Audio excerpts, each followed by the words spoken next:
Hello, everybody. I am still recuperating with the COVID. I'm hoping to be back tomorrow. Given that we have kind of a weird day and it's going to be a short class, what I thought is we could at least get started. Um, so we'll do the quick version of the intro to the new unit, and we'll talk about attribution theory. And then tomorrow, I'm hoping to be back, and we'll jump in and kind of go from there. So for today, you are supposed to read Module 74, I think, the first one in the Social Psych unit, which is unit, um, what is it, Unit 13, I think. So this one is Attributions, Attitudes, and Actions, and we'll just do the first chunk of it today. Before we do that, let's talk about social psychology as a unit. Um, this one is at the end of your book, and I kind of like to do it at the beginning. One, because I think it's interesting, and two, because I think by the time we get to it at the end, people are sometimes maybe a little burned out and ready to be done, and we miss some of the really good stuff that's there. So I try to kind of shift it around a little bit.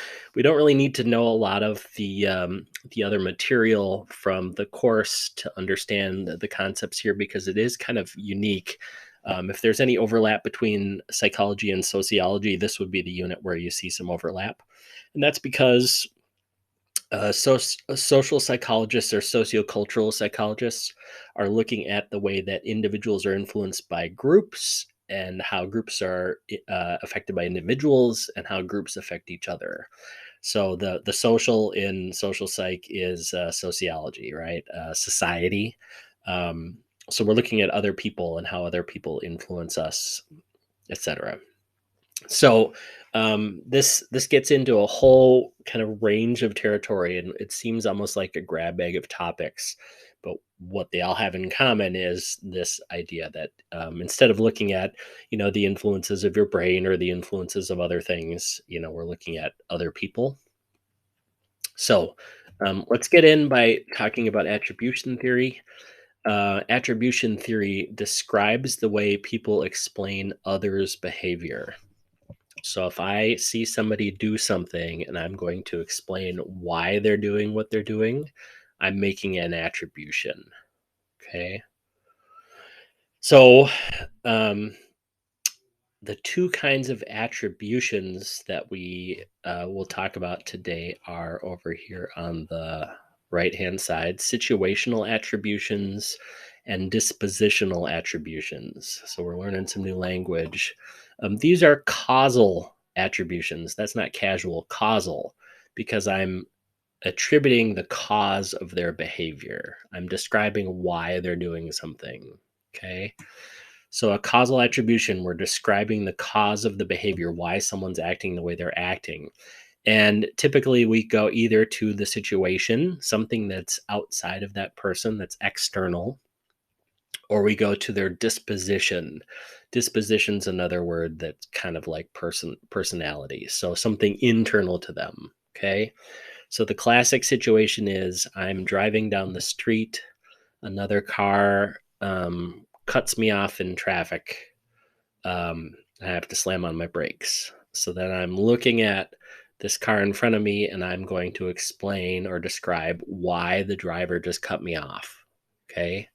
So I want you to just pause me for a second and think about what are some of the possible reasons that another car would cut you off. My guess is, if you think about it for a minute, you could come up with lots of possible reasons. Okay.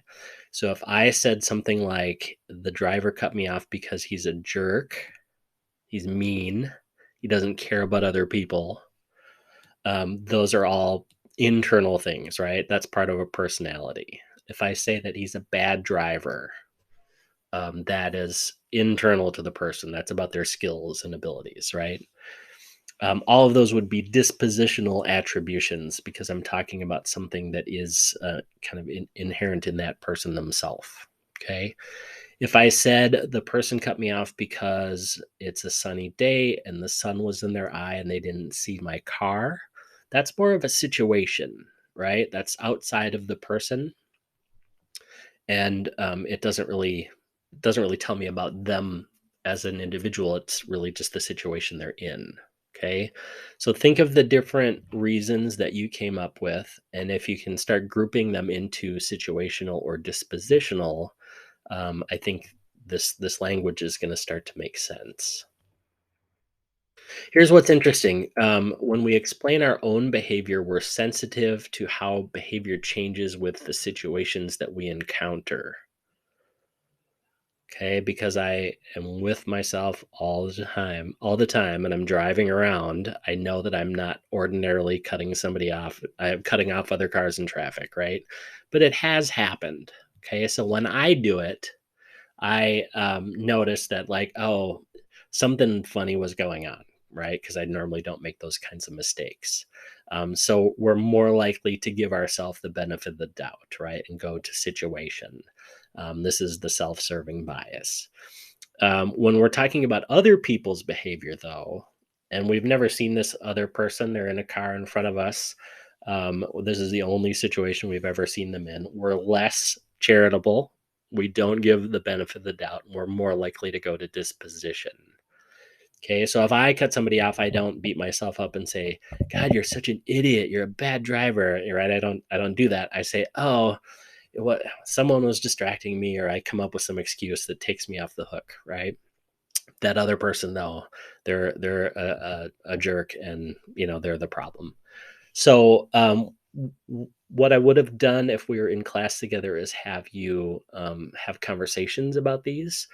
The best thing that you can do is, as we're going through these concepts, think of examples of these things in real life. So, what might be useful is, after you're done watching this, to partner up with somebody or at your table, have some conversation and compare examples. What did you come up with for the self-serving bias? Could you think of another situation where you do this? If you're talking about your behavior, you're more charitable to yourself, you go to situational attributions. If we're talking about somebody else, we go to disposition. If you can think of examples, then I know that this is making sense. So compare answers at the end. The big idea here, and we're going to have an assignment that goes with this. You'll see it posted in Schoology. The FAE, the fundamental attribution error. This is a big concept. And what it says is, people have a tendency to attribute others' behavior to dispositional causes, even when their behaviors are undeniably caused by situational factors. Okay, so this is taking that self-serving bias and going to the next level, right? I go to disposition even though there are situational factors present that I could go to. And I will say, this is something that I think everybody does. And I think that knowing that we're capable of going to this place, and this is like a flawed kind of human thing, I think that can help us maybe not make this error as often. So, what I'd like you to do is to think about how this could work. Okay, so I think the best examples of these are things that we can connect with or relate to. So, um, I'm assuming that some of you have had jobs in some kind of store, restaurant, something where you're dealing with customers. If you have not had a job like this, you have been in stores and restaurants, and you can probably relate kind of from the other perspective. But I think if it happens to you, you know it. So the best example of this is, I'm a cashier at Target. A woman comes through my lane and she's annoyed by something, and like yells at me because I'm not going fast enough, or she had to wait too long or something, right? And my first impulse might be, oh, this lady is really just a horrible person. Or worse, I might have other words that I would use to explain that behavior. But then it could be 10 other situational things going on, right? Perhaps she has kids at her house that are sick, and she had to run an errand, and already she's dealing with trying to run a household and 10 other things, and like the last thing she needed was like a delay at Target just trying to take care of errands, right? It could be this person's going through a divorce and they're in a bad place. It could be something about their job. I think the other example that we can find for fundamental attribution error is teachers. You can I'm sure you can imagine the time when you had a teacher that was in a bad mood and like bit somebody's head off or something, or yelled at somebody, and you're like, God, what's up with them? I will tell you from the other side that sometimes the class that I had before you all come in, drove me crazy. And then I'm still like kind of in a bad place because of some interaction I just had, and has nothing to do with you, right? If I, as the student, think, well, that teacher is just a jerk, um, and don't consider that there are situational factors that could be explaining this, I'm making the fundamental attribution error. Okay, now that's not to say that the woman at Target or the teacher you have or whoever isn't a jerk. That very well could be. But if we don't know and we go right to that place, even though there are other possible explanations, we're making the error. So, one of the things that I have you do this assignment, that's posted to really think about this idea. I believe that if we made this error less, that it might reduce some of the friction and conflict that happens in society, right? If I'm more charitable, if I like take a step back and go, I don't know what's going on. I know for a fact if I didn't do something to earn that kind of negative attention, that it's not even about me, right? Something else is going on in their life, and why do I have to carry around now? I'm upset too. I don't have to. I don't have to hold that. So I think if more people were willing to consider how these things work, and that we get pulled into this kind of thinking sometimes, that's like almost like an antidote, right? It's like an inoculation that I can not do this in the future, and maybe it reduces some of the conflict. So that's why I have you do the assignment. If you can think of examples of this happening, and share them with your partner at the end, that'd be great. Next one is just world attributions in an unjust world. And this is a little complicated, but it's again making mistakes with attributions, right? So the assumption is that we live in a just world, right? That there is justice, that people get what they deserve and deserve what they get. Okay. The problem is that I think most of us are aware things are not always fair or just. People are often in circumstances that are beyond their control. Um, People are impacted by situations and situational factors that they don't have control over. And so, when we make this mistake, we're downplaying the role of the situation. We're going again to disposition. So, this version is like, I see a person on the corner that has a sign and they're asking for money. And I say, God, this person is lazy. Why don't they just get a job? Right. The classic one is a woman gets sexually assaulted, and the question is, well, what was she wearing, or what did she do to invite that attention? Right? These are like clearly problematic thoughts that people have, and you're basically blaming the victim, right? Um, so to move away from this, how do we reframe the attribution, right? And remember that like there are situational things going on that might explain why that is happening, and it might not have to do with just their disposition or their personality. um, the last one here is the ultimate attribution error, and this is taking that last idea kind of to the next level. And the language that we have on the screen is majority and minority. And I think when we use these words, I just want to make sure that this can kind of play out in lots of different ways. I think the obvious place that people can go with this is along racial lines. But it doesn't have to be race. It could be really any characteristic where someone could be in the majority or the minority. So I think it's pretty obvious if we're talking about the majority in the US in terms of race. I think white people are still the majority, although this is shifting, right? So people of color would be in the minority. If we're talking about gender, men would be the majority, even though I think females numerically um, have an edge over males overall, if I'm not mistaken. And the reason men are in the majority is that men tend to be in positions of power more than women. Okay. If we're talking about religion, in the US, it's Christianity would be the majority, and people in other religious backgrounds would be minority. Um, members. If we're talking about sexuality, the majority would be heterosexual, right? You see how this works? Any way that you can kind of frame who's in the majority versus the minority, really who has power, who does not. So the ultimate attribution error, the majority attributes negative minority behavior to disposition, positive minority behavior to situation.